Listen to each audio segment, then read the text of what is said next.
Alright, so here's what happened. I had this bolt back out of this machine a while back.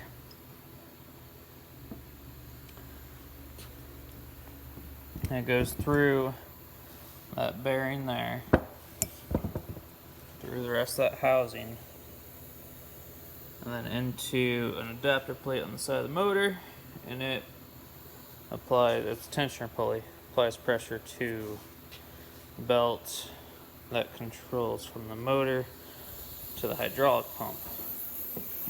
So in here, you can kind of see, get in there, it broke off flush inside of that cavity. And so I had a guy come out and extract that bolt for me. He heated it up and then welded onto it, and then welded this nut onto it, and he got it out.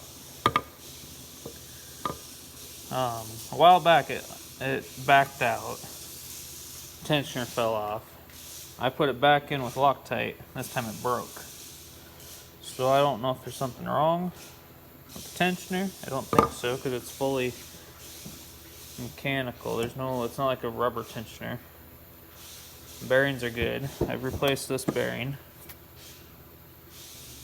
a while back. This bearing might be bad. That's probably what our problem is. So I'm gonna find out if that bearing is bad, then I'm gonna have to replace it. I'm sure that's not a big deal to do. Yeah, that bearing's probably just bad. That's easy enough.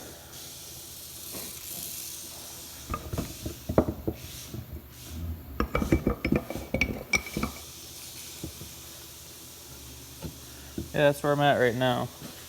I get all this cleaned up, put it back together with a new bolt, and hopefully we'll be back to running again. Well, I was unable to find footage of how I fixed that problem. That brass bushing that I'm holding at the end needs to be replaced. There was a wear spot in it, kind of like a groove all the way around it. It's pretty expensive, but it's got to be replaced because otherwise it just wobbles in there and breaks off bolts. So when you're doing a drive belt, go ahead and replace that while you're there. You may as well, especially if you already have the pulley off. Hopefully that'll help somebody out there. Thanks.